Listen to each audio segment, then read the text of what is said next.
എന്തായാലും മോൻ തിരിച്ചെത്തിയല്ലോ, അതന്നെ വലിയ. നമ്മുടെ ജ്യോതികയെ അടുത്ത് ചോദിച്ചപ്പോൾ what is the secret of your beauty എന്ന് ചോദിച്ചപ്പോൾ പറഞ്ഞ് പുരുഷൻ എന്നെ കുറച്ച് ഹാപ്പിയായി വെച്ചിരിക്കുകയാണ്. ശരിക്കും ഇവിടുത്തെ ബ്യൂട്ടി എന്താ? എനിക്കൊരു 18 അങ്ങനത്തെ ഒരു ഫീലാണ് എൻ്റെ ഉള്ളിൽ എപ്പോഴും. കുട്ടികൾ മാത്രം ഇങ്ങനെ വലുതാവുന്നുണ്ട്. ഞാൻ എൻ്റെ മൈൻഡ് അവിടെ നിന്ന് ഒരു സെക്കൻഡ്സ് അങ്ങോട്ടോ ഇങ്ങോട്ടോ ചലിക്കില്ല. വർക്ക് എന്ന് നിർത്തിയോ അന്ന് തുടങ്ങി ഞാൻ പെർഫോം ചെയ്യുന്നുണ്ട്. അതെങ്ങനെ? 1 വീക്ക് കഴിഞ്ഞപ്പോൾ നവാസ് എന്ത് പറയണേ, നീ പെർഫോമൻസ് നിർത്തിയിട്ട് 1 വീക്കിന്റെ ഗ്യാപ്പ് പോലും ഇല്ലാതെ. നാണം വന്നോ? മൊത്തം ഞങ്ങൾ ഞെട്ടി തരിച്ച് നിൽക്കുക. മാരുതിക്കാർ എറണാകുളത്തേക്കും പോയി, മറ്റേ കോഴിക്കോടും പോയി. കുട്ടികൾ ഇംഗ്ലീഷിൽ ഇംഗ്ലീഷ് എത്ര ഉണ്ട്? 20, മലയാളത്തിൽ 56. സംഭവം മൊത്തം കോഴി.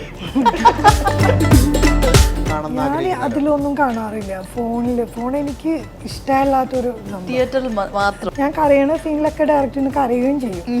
കരഞ്ഞ വിലൊക്കെ സാമ്പത്തിക കാര്യങ്ങൾ നമ്മൾ ലൈറ്റ് പോവാണ്, വേഗം വേഗം വേഗം ചെയ്യണം, ചേച്ചി പെട്ടെന്ന് ചോദിക്കണം. ചിലപ്പോ മോൻ വന്നിട്ട് ഉമ്മാന്നൊക്കെ വിളിക്കുമ്പോ ഉമ്മേ ഞാൻ പറയണോ ഒന്ന് പതിയെ വിളിക്കുന്നു.